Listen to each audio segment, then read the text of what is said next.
jalan. Oke lah, siap buka jendela kayak maling ya loh mas. Set, baru ngangkat gini terus mau masuk kepala. Kan berhubung tempat itu gelap, itu muncul kayak mata warnanya merah.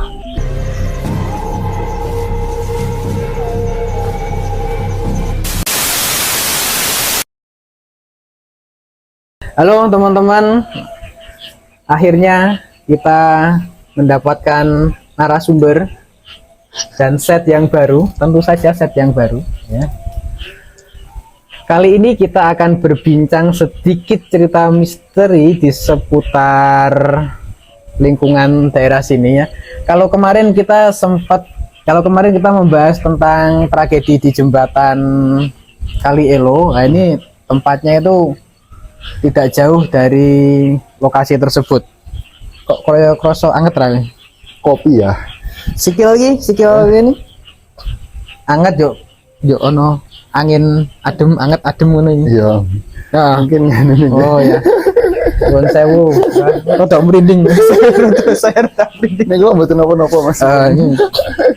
Nuwun sewu, nggih, nuwun sewu. Ngapunten, nggih. Assalamualaikum.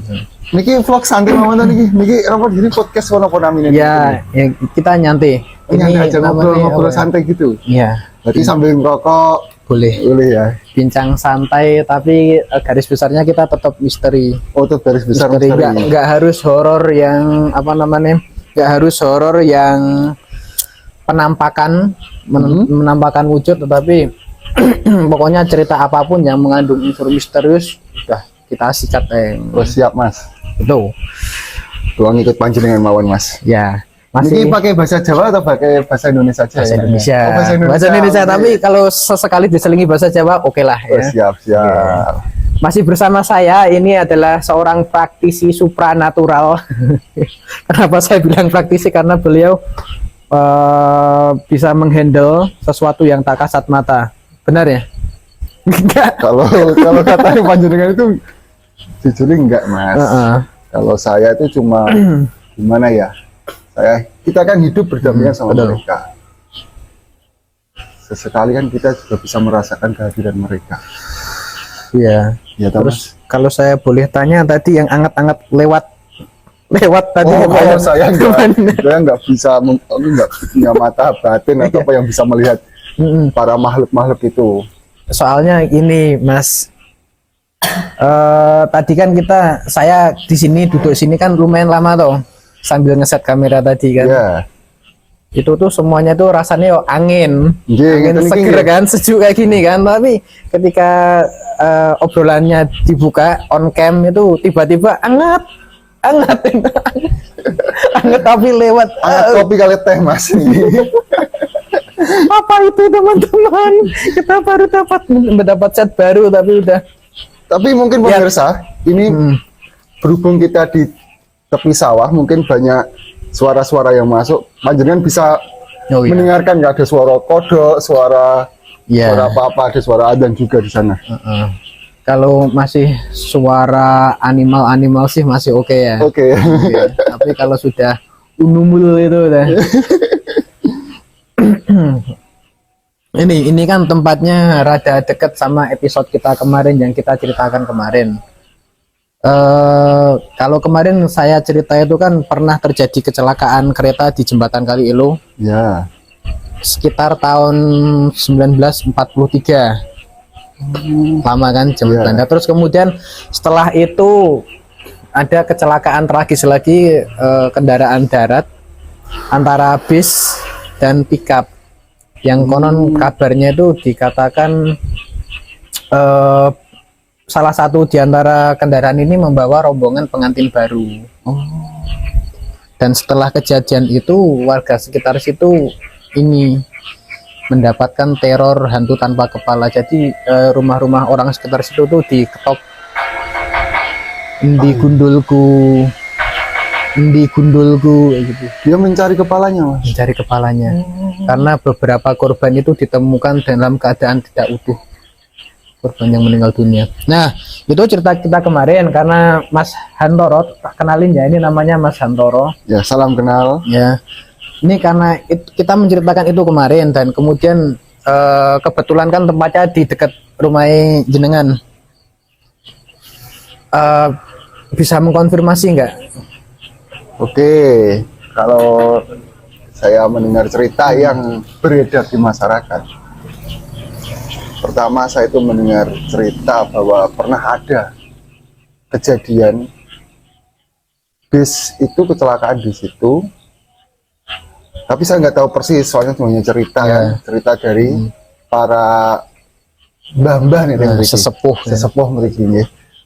Pernah ada bis masuk situ, tapi kalau mendengar cerita ada yang mengetuk kepala yang nggak ada kepalanya itu, saya baru dengar dari Mas Ibu. Baru dengar. Iya, baru dengar ini. Ya, tapi ya, sorry, lanjut. Ya, lanjut. Nah itu pernah dengar, itu bisnya itu katanya masuk sampai ke, sampai ke sungainya, benar sih Mas ya? Kalau dari literasi yang saya baca, iya memang masuk ke sungai terus cuman kelihatan pantatnya doang. Pantat bis maksudnya, bukan pantat penumpang loh ya. Pantat penumpang. Itu bis karena ada saksi mata dalam artikel tersebut yang bersaksi bahwa dia melihat bis itu sudah masuk ke Sungai Elo, kemudian hanya terlihat pantatnya saja. Gitu. Dan kemudian setelah itu terjadi beredarlah rumor-rumor dan banyak yang bersaksi kalau ada sosok tersebut yang meneror rumah warga. Oh begitu ya maksudnya ya. Dan setelah itu konon kabarnya setiap bulan suro itu sering terjadi kecelakaan di jembatan itu. Konon mungkin. Konon sampai kalau di situ disebutkan sampai kurang lebih tahun 2004. Ya, 2004. Kemudian ada pelebaran jalan, nah terus mistis itu hilang dengan sendirinya. Iya. Oke, sampai situ kemudian ini, Mas pernah enggak mengalami kejadian mistis? Oh, bentar, ke Kali Elo dulu lagi. Oh, Kali Elo, ada lagi Kali Elo. Oke. Itu kan ada cerita ya, pernah dengar nggak Mas ini? Yang mana ya? Cerita kereta tabrakan, udah pernah dengar? Ya, ada. Nah, itu zaman dulu waktu kakek nenek saya mungkin ya. Ada kereta yang dari arah Semarang ya, Semarang berarti dari arah Magelang, yang satu dari arah Jogja. Nah, entah mengapa, entah karena miskomunikasi atau satu lain hal, harusnya kan salah satu berhenti. Harus berhenti di stasiun yang paling dekat. Nah, itu yang paling dekat kan sini. Jembatan itu apa, stasiun Blabak kalau itu lebih dari stasiun Blabak. Itu entah karena miskomunikasi terjadilah kecelakaan. Oh ya. Berarti salah satu yang dari Jogja harusnya yang berhenti di situ ya. Mungkin salah satunya kan harus berhenti dulu ya, kereta kan persilangan dulu ya Mas ya. Persilangan, karena betul. Jalur kereta yang ada di Kali Elo itu cuma ada satu ya, yang sebelah selatan ini jembatan lama itu bukan? Ya, masih ada kan bangunannya sekarang? Masih bekas relnya masih ada. Itu juga mengkonfirmasi cerita kita kemarin. Kalau kita juga sempat bertanya ya, kita juga sempat menanyakan itu kenapa kok bisa terjadi adu banteng itu, apakah ada human error dari pihak yang mengatur rel atau ada apa gitu. Ternyata terkonfirmasi sekarang bahwa ceritanya konon itu salah satu harusnya berhenti di stasiun itu ya, Mas Antoro tadi bilang ya. Oke. Jadi itu korbannya berapa? Wah, kurang tahu Mas. Kurang tahu. Iya, kurang tahu. Tapi itu serem ya kalau sampai kereta baku tumbuhan adu banteng. Iya, adu banteng ya. Karena kereta kan nggak bisa ngerem kayak mobil kan, ngerem mendadak gitu kan. Bisa ya Mas ya. Kalau mobil kan bisa rem tangan, rem kaki, ngepot sedikit, insya Allah ya berhenti lah ya. Berhenti. Tapi kereta kan meskipun ngepot ya tetap korban jiwa ya. Korban jiwa, ya betul Mas. Tragis lah itu, peristiwa yang ya semoga tidak kembali terjadi di semoga transportasi kita ya. Insya Allah lah, dengan berkembangnya teknologi kan Ya. Semuanya bisa diatur dengan teknologi ya. Makin canggih sih Makin harusnya. canggih, makin aman insya Allah. Makin aman ya. Oke, kita kereta episode kemarin udah terkonfirmasi teman-teman. Kemudian ini Mas Santoro beberapa kali kita pernah ngobrol beberapa kali kan soal tema soal topik-topik seperti ini. Mas Santoro kan pernah bilang pernah melihat atau pernah merasakan dan lain sebagainya di sekitar rumah. Gimana tuh? Oh iya Mas, tanya gini loh Mas. Waktu itu kan tahun berapa ya kira-kira ya? 2014 atau 15.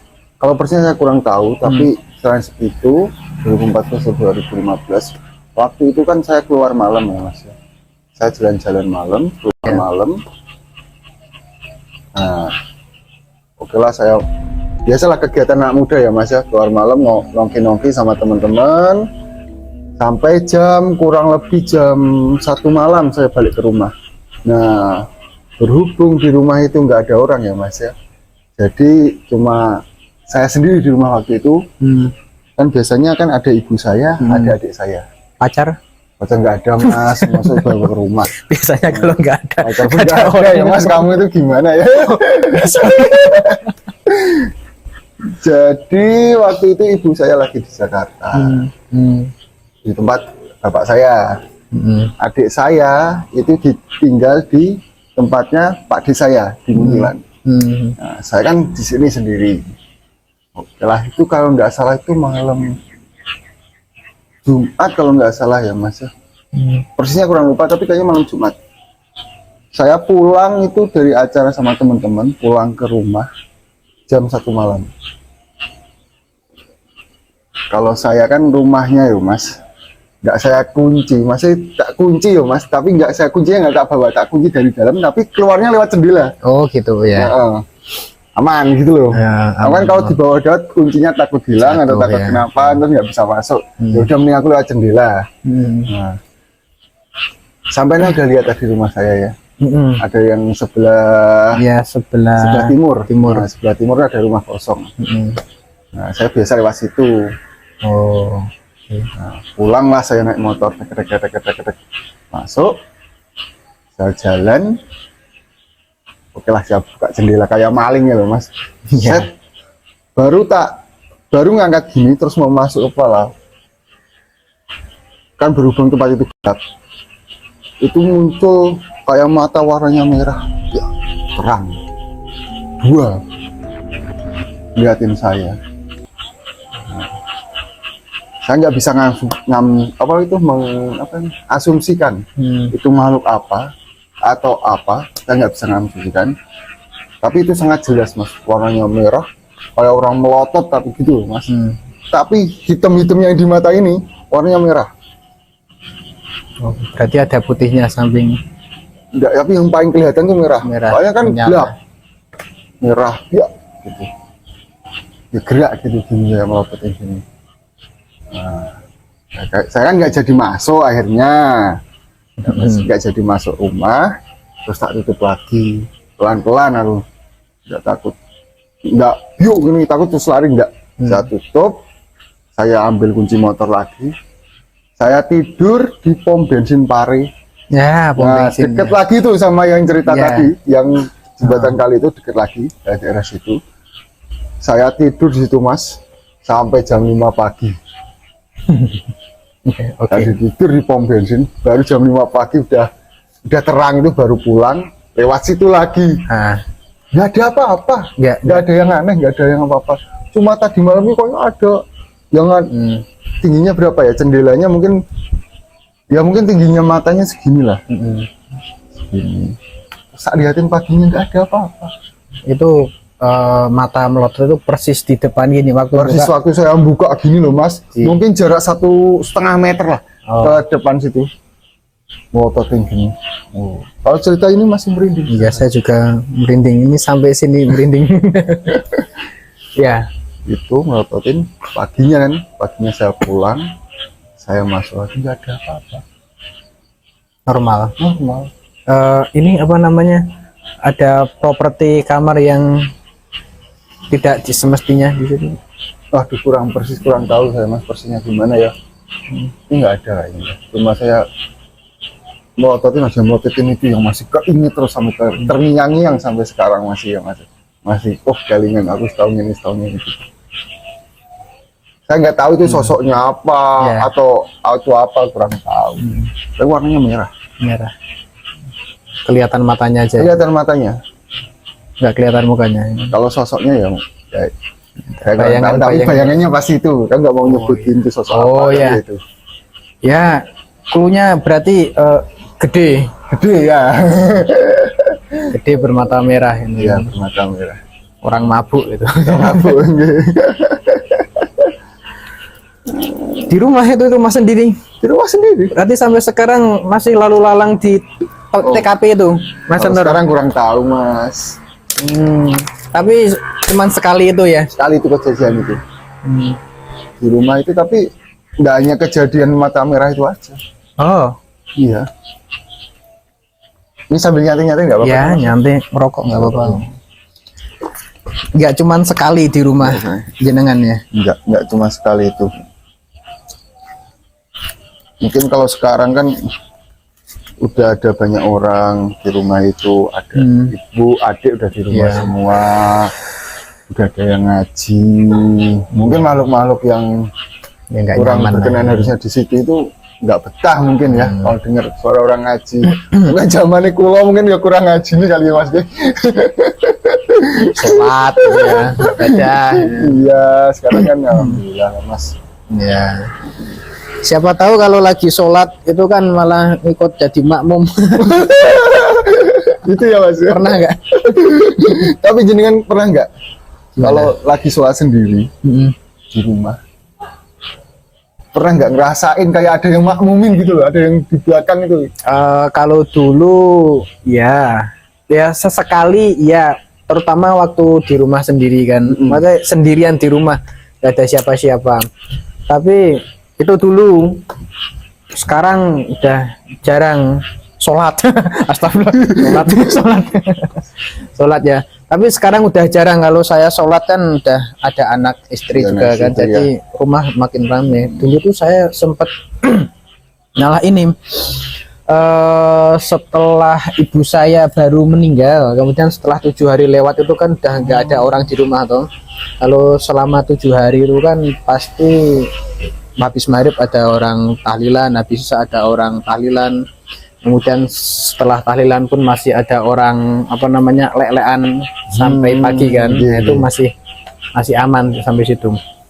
Jadi begitu acara selesai, 7 harian selesai, saya sendirian di rumah, bapak saya kerja, ya saya sendirian itu di rumah.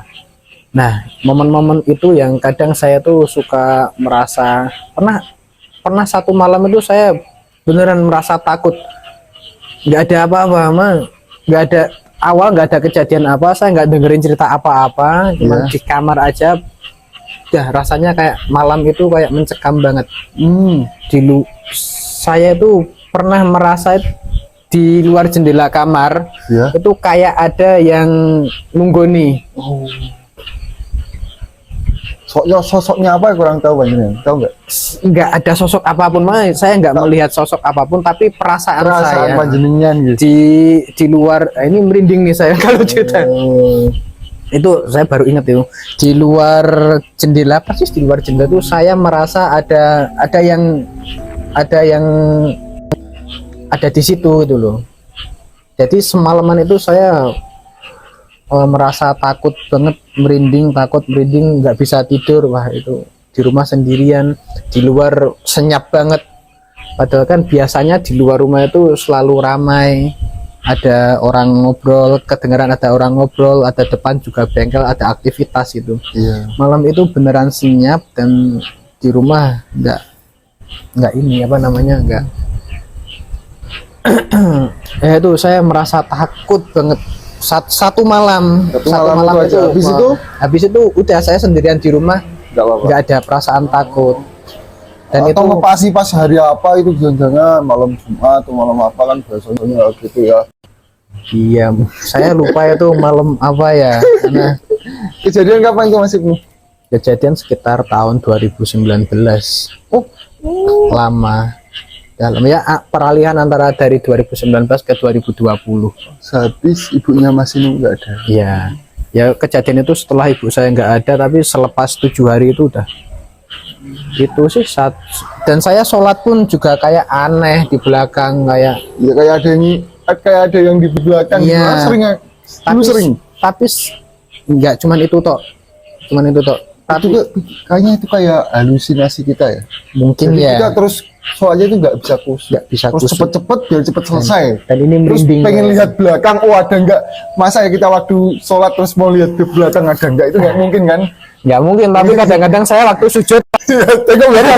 nyolong-nyolong lewat. Oh, ada Ini nggak ini? Ada nggak iya. ini? Dan penuh rasa takut kan biasanya kalau udah ada perasaan seperti itu, terus kita mau memastikan ya kalau nggak ada, kalau ada gimana, kalau ada terus gimana coba meringis gini ini ya. Oh itu makanya kalau kan sekarang laki-laki kan wajib di masjid, toh Mas. Oh Nggak boleh sholat di rumah, kalau bisa di masjid. betul sih. Ya atau mungkin nggak ada relate-nya, mungkin ya. Iya. Tapi kalau perempuan sendirian di rumah ya.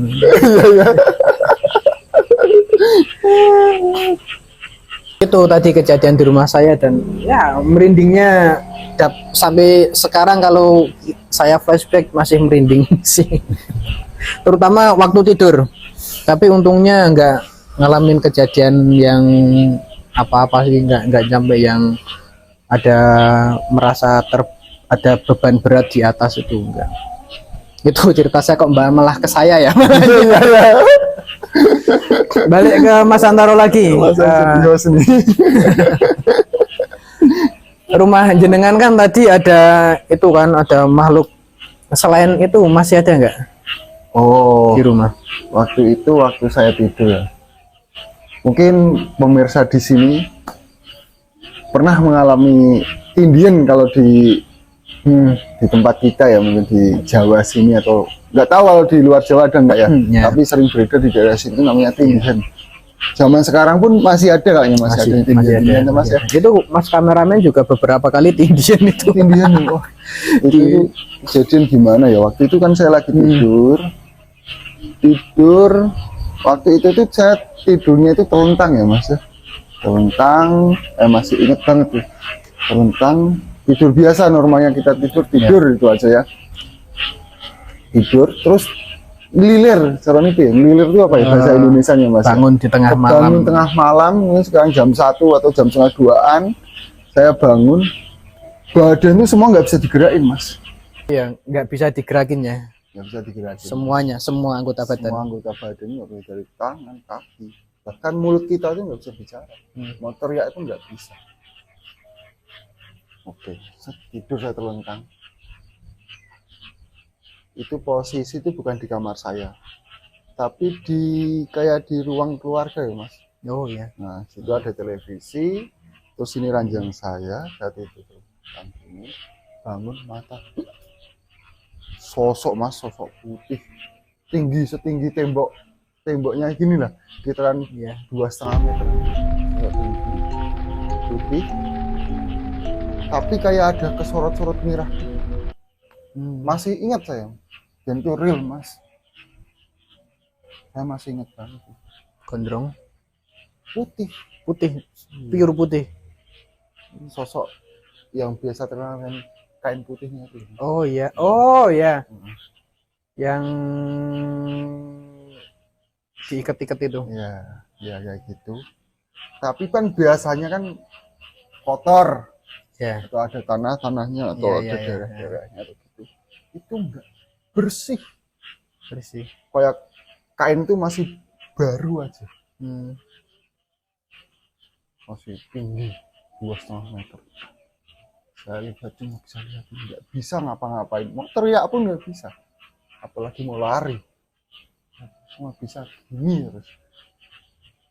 Jadinya seperti itu. Indra yang berfungsi hanya mata ya, hanya mata yang bisa saya lihat aja.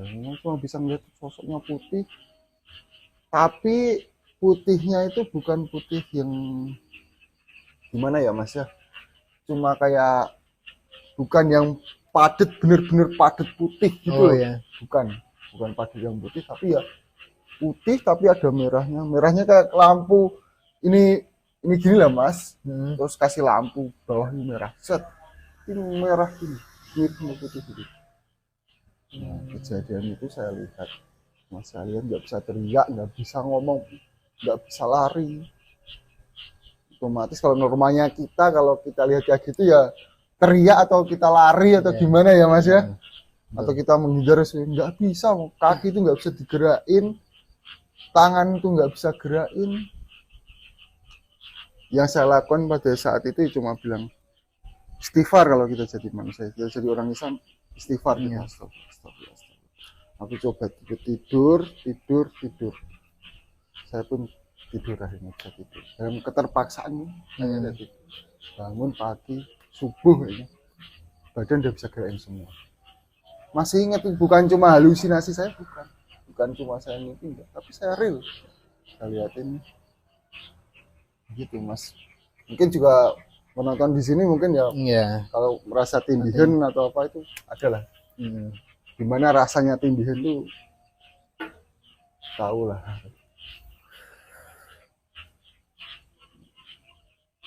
Serem ya tindihan. Iya. Contoh itu Mas. Di rumah nggak waktu kejadian itu ada ibu adik itu nggak? Apa ada orang tua, ada ibu, ada adik. Bapak saya kan di Jakarta, jadi cuma saya bertiga di rumah Mas.